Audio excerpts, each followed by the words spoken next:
Daily English context. Politely complaining to a neighbor about loud noise. It is midnight. You have a massive meeting tomorrow, but your neighbor is blasting music. How do you ask them to stop without starting a huge argument? Let me show you exactly what to say. Complaining in a second language is terrifying. If you are too direct, you sound aggressive. If you are too soft, they ignore you. Tonight, we are going to learn the perfect balance. But first, let us see how bad things are getting for George next door. Jessica, I am so sorry, but are you moving furniture in there? My whole ceiling is shaking. I really do not want to be that angry neighbor, but it is incredibly loud. Is everything okay in there? Oh my gosh, George. No, we are just doing a high-intensity workout video. I had absolutely no idea you could hear us jumping around. Oh no, I feel terrible. Were you already trying to sleep? I am so sorry. Jumping jacks at midnight? Classic apartment living. Let us rewind and learn 3 crucial phrases before George knocks. First up, thin walls. If you can hear your neighbor sneeze, your building has thin walls. They do not block sound well. And I really need to sleep because I have an early start. This is a brilliant, polite way to explain why you need rest. Instead of saying, I am tired, you say, I have an early start. It means waking up very early. Excellent tip, George. Finally, our magic phrase. Keep it down. Never tell a neighbor to shut up. That is how wars start. Instead, politely ask them to keep it down. It simply means to make less noise. Ready to see the scene? Let us go. Okay, George, you can do this. Just not gently. Do not sound angry. Oh, why is her music so incredibly loud? Right, just breathe. I really need to sleep. Here goes nothing. Let us get this over with. Oh, hey, George. What a surprise to see you this late. We are just having some drinks and doing a little bit of dancing. Do you want to come in and join us? We have plenty of snacks left over from dinner. Oh, no thank you, Jessica. That sounds lovely, but I am actually in my pajamas. Listen, I am so sorry to disturb you so late. I know it is the weekend, but I have a huge problem right now. Oh, a problem? Wait, is there a water leak or something? Oh, please do not tell me the sink is leaking into your apartment again. I told the landlord to fix that pipe weeks ago. What is going on? No. Thankfully, it is not a leak this time. It is just, well, your music is very loud. I am really sorry to disturb your party, but my apartment is vibrating. I think the bass is actually shaking my bed. Oh my goodness. Seriously? I am so sorry, George. We were just playing some new songs and I guess we got carried away. I completely forgot that this building has such thin walls. I feel so bad right now. Please, do not feel bad. Honestly, I would normally just put in earplugs and ignore it. But I have a huge presentation for my boss tomorrow, and I really have an early start. I need to be awake by 5. Did you catch that? George used the phrase early start. It instantly makes Jessica feel sympathetic, not defensive. He gave a real reason for his complaint. Let us see how Jessica handles this awkward situation now. She is doing great. 5 in the morning? Oh, that is a terribly early start. You must be absolutely exhausted. Of course, we will fix this right now.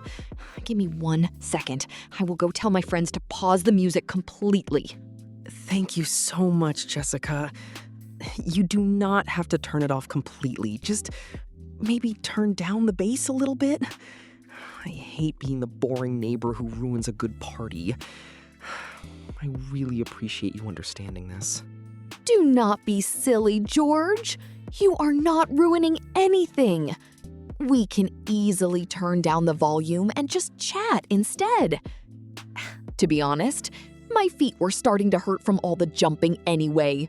It is no problem at all. That is very kind of you. It is just these incredibly thin walls between our living rooms. They are terrible. I can basically hear every single word of your conversation sometimes. I really try not to listen, I promise. Wait, you can hear our conversations? Oh dear, that is slightly embarrassing. Well, I promise we will keep it down from now on, especially since you have that massive presentation tomorrow. You really need your sleep tonight. Pause for a second. Do you see how perfectly they are communicating? George used turn down to ask for lower volume, and Jessica promised to keep it down. But wait, the night is not quite over yet.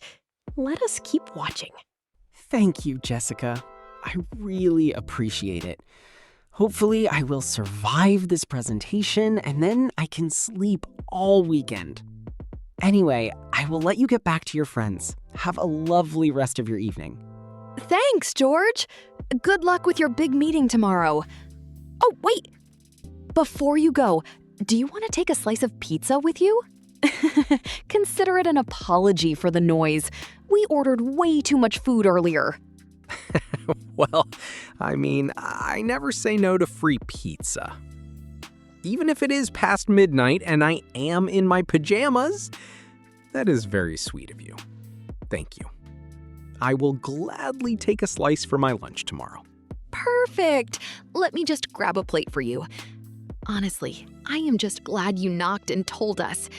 I would hate to disturb you all night without knowing. It is much better to just be honest about the noise. It is always a bit awkward to complain. You never know if the other person will get angry.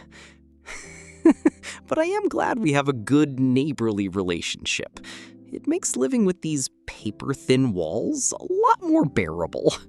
Notice how George admitted it is awkward to complain?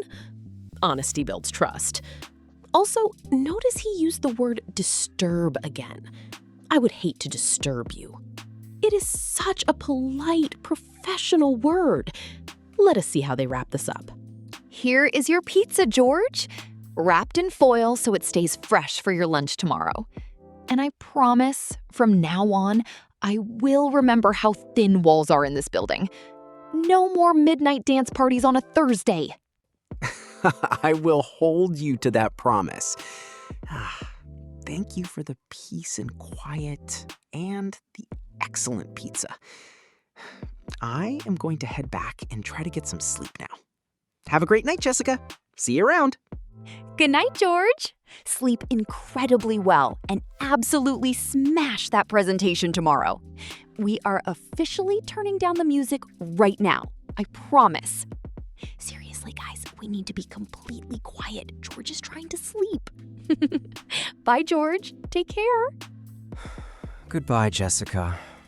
And thank your friends for understanding, too. Okay, time to finally get back into bed. Hopefully my alarm clock does not feel as painful tomorrow morning, now that I can actually get some rest. Well, that went perfectly, did it not? No arguments, no anger, and George even got a free slice of pizza out of it. Let us imagine an alternative universe for a second. What if George was incredibly rude instead? Open the door, Jessica! Are you entirely out of your mind? It is past midnight and your music is deafening! Turn it off right now or I am calling the police! Do you think you are the only person living here? Excuse me? You cannot just bang on my door and yell at me like that. It is a weekend, and I am allowed to have friends over in my own apartment. Maybe you should move if you hate noise so much. Ouch. That escalated quickly.